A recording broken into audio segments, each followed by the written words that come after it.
The word transgressive is often used to describe someone or something that steps over moral boundaries of what is considered to be a social norm. In some instances, you would find transgressive art, which is essentially the same thing, only now it's the art that's stepping over moral boundaries, regardless of the form that it takes, whether it be by visuals, cinema, literature, etc.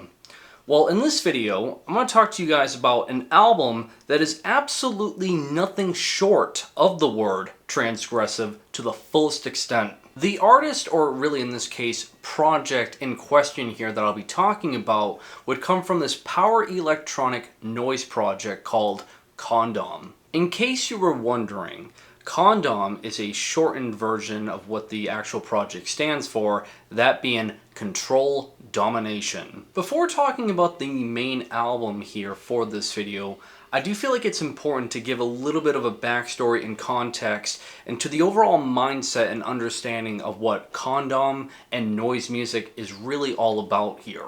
It's a safe bet to say that if you're a fan of power electronics or noise music from its humble beginnings, then chances are you know of Condom, as it's one of the earliest titans to come out of the whole, noise music scene that was happening during the early 80s around the United Kingdom. Noteworthy names that were coming through during this time in the UK power electronic scene along with Condom would be, of course, Whitehouse, Sutcliffe Jorgen, the Grey Wolves, and Ramla.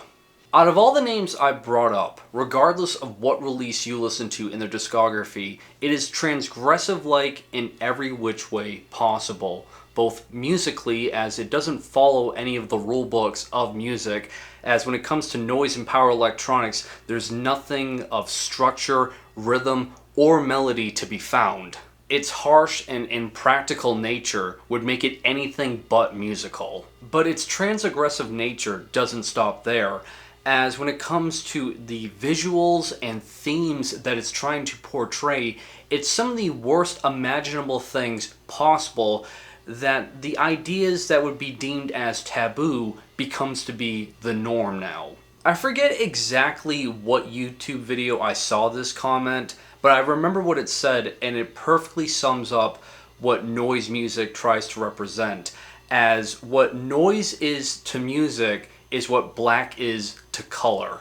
Of those noise projects, to carry that mindset to its fullest extent, of course, would be the main subject here, Condom. This project is done by one single individual, that being Mike Dando. He started this project back up in 1983, and as I stated in the beginning of this video, Condom stands for Control Domination, which are themes you'll notice mainly being portrayed on Condom releases. From some of the very few interviews that you can find online with Mike Dando, is he talks about the overall idea of control domination, that you can't have control without domination and vice versa, and the overall human relationship with these ideas, how it affects us, and he tries to confront these ideas in the most unapologetic ways possible when he portrays it on his albums. It's just with some of the releases, as I stated, it gets so transgressive that it really starts stepping over boundaries. I state this because he portrays the ideas of control domination with topics having to do that are either socio-political, individualism, religion, and even race. In short, what I'm trying to tell you guys here is that when it comes to the writing process for anything done by Condom, it is going to be nothing short of unapologetic. It's not going to compromise for literally anything. And that would be shown on the fullest extent on the final full-length album by Condom, How Welcome to Death Is I, Who Have Nothing More to Do But Die. An album I've talked about a handful of times here on my channel in passing, mainly when the topics are brought up about something that is either depressing or disturbing in music. I find myself having discussions about this, but I wanted to go a bit deeper within the discussion on this album, because the more I listen to it and the more I start depicting what the lyrics and ideas being presented on this album are, the more it starts to break me from the inside out. When it comes to the conceptual piece of this album, it's basically written on the album artwork itself, as what you're seeing here is Mike Dando's mother, Nora, on her deathbed. The reason as to why Nora was hospitalized is that she suffered from a rare neurological condition called progressive supranuclear palsy, or PSP for short. It's caused by an increased number of damaged brain cells, and what this affects on an individual is their movement, balance, vision, and their abilities to either speak and swallow. What this tends to lead to for an individual suffering from this condition is they tend to go into a vegetated state until their untimely death. And this would be all significant as this is what Nora, again, was suffering from as Mike Dando was recording this album for Condom.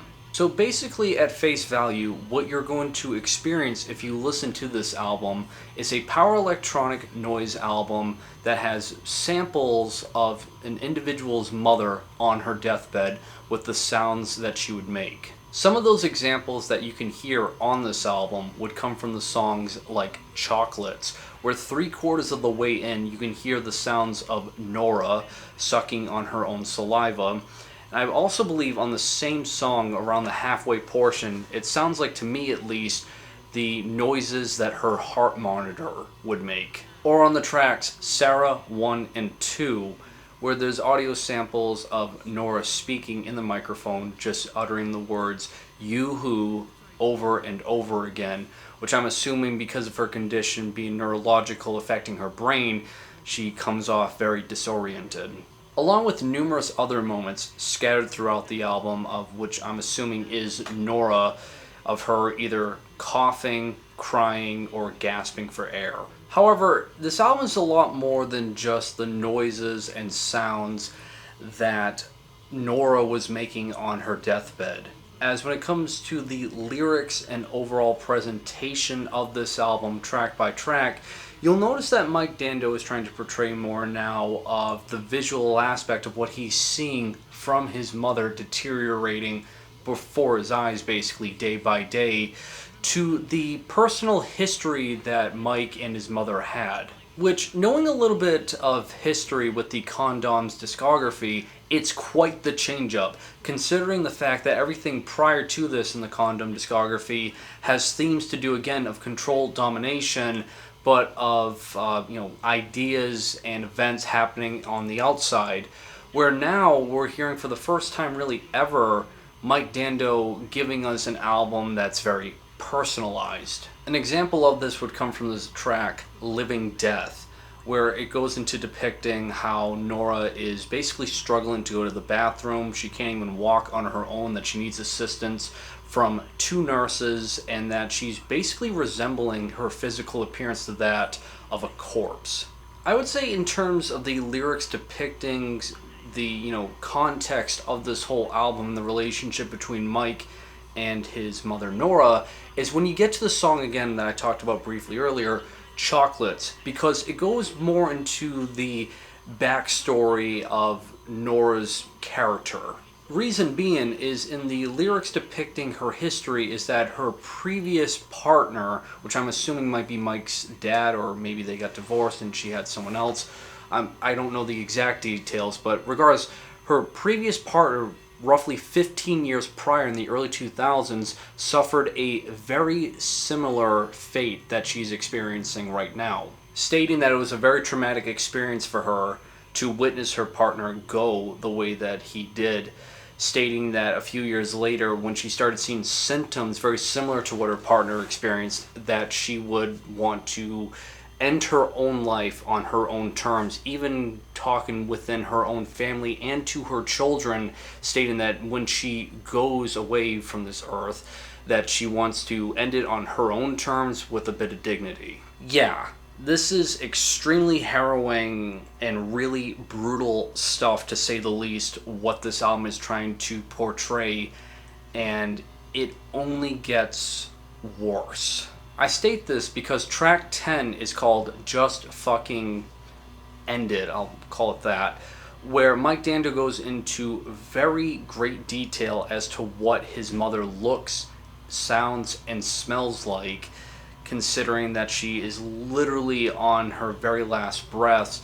And I feel like I know this may come off like in bad taste at first glance, the song title and what the whole context is with this album, but I almost feel like this is trying to portray like Mike wanting his mother to have like this mercy killing, considering the fact that she contemplated ending her own life like years prior, that she tried downing a bottle of pills a little bit before she was hospitalized, again to end it all. And it's almost like, to me, being this ultra barbaric with, song titles, presentation, lyrics, that it's like a very aggressive way to just basically shout to the world that he wants this mercy kill to happen. In terms of conversation about this album from the very few that I've seen online, one thing that is kind of consistent is that this album is often compared to The Caretaker, Everywhere at the End of Time. Not like the internet needs another individual to talk about The Caretakers, as throughout the years, The Caretaker has been gaining a shit ton of traction for the music and the themes that it's presenting. But I can absolutely understand as to why this particular Condom album and The Caretaker Everywhere at the End of Time are comparable, considering the fact that it both deals with the concept of losing a family member to a disease, and that you're witnessing that family member basically deteriorate right before your eyes. It's just with The Caretaker Everywhere at the End of Time, an album comprised of 6 parts that altogether runs for over 6 hours long, is it tries to portray the idea of dementia. You, the listener, are experiencing dementia, just like the way that the artist of The Caretaker experienced, or saw at least, the effects of dementia on one of his family members. And what ends up happening throughout its overall runtime is the first quarter of Everywhere at the End of Time, it's warm, inviting, and comforting, almost in the expense that you're experiencing a memory of a loved one that you cherish, that gives you a fulfilling type of emotion. Whereas as the album goes on, hour by hour, it starts to deteriorate. It starts from something really warm and inviting to something really cold, isolated, and extremely bleak, to the point that it just falls apart and ends. You can say when it comes to The Caretaker, we're discussing the conditions of the disease and its after effects internally. Whereas when it comes to this Condom album I've been talking about, we're discussing the disease and its after effects of it externally.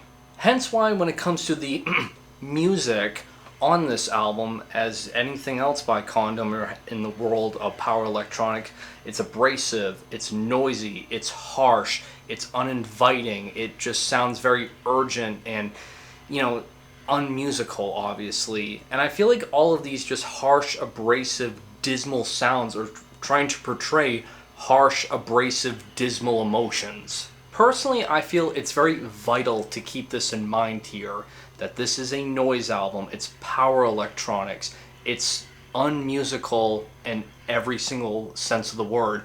Because typically whenever I come across maybe like a noise album that's like really respected for its time or what it did, people will typically say in comments that it sucks, it's boring, it's just noise, this is just garbage. And I get that, because if you just listen to any noise albums, even this Condom album, and just focus on the musical structure of it, yeah, you will dislike it because it's not music, it's basically anti-music. Call me pretentious for stating this, but when it comes to the noises and sounds that you are going to hear on this album, it's not in vain to be rhythmic or musical or anything that has to do with something accessible. What these noises are trying to portray are these emotions that are so overblown that you just can't put it into words, that an individual who's so emotionally depleted would just have nothing more to say other than to just scream in anguish and absolute violent nature. I feel like that's what these sounds are trying to tell us without actually speaking. Overall, what makes this album just so transgressive is it deals with themes that are inevitable, our mortality, that this, what you see on the album artwork, is something that everyone is going to deal with. Hopefully not anytime soon to anyone who's watching this, but it's a scary thought, and it's done in an extremely blunt way in every which way possible on this album. Attempting to the best of my ability to end this video on a somewhat less negative note here is, I think, a reason as to why I find fascination with albums like this is as dark, bleak, and unapologetic as this album is. There's no debating it. It's basically objective to a moral standard here. It makes me appreciate the life that I do have. It makes me appreciate the moments of just positivity that I can experience. And just overall what this album is, it's really effective. It's transgressive as I think an album can get in some extent. And I mean, if you really, again, like most of these albums I talk about here, if you really want to push your limits on a more conceptual piece of what an album can do to an individual with their overall experience, this is going to push some buttons. And that'll do it for this video, guys. Like always, links are provided in the description to what I've talked about here if you're curious to listen to this album in full. And other than that, like always, guys, make sure you guys drink plenty of water to stay hydrated, and have a great day.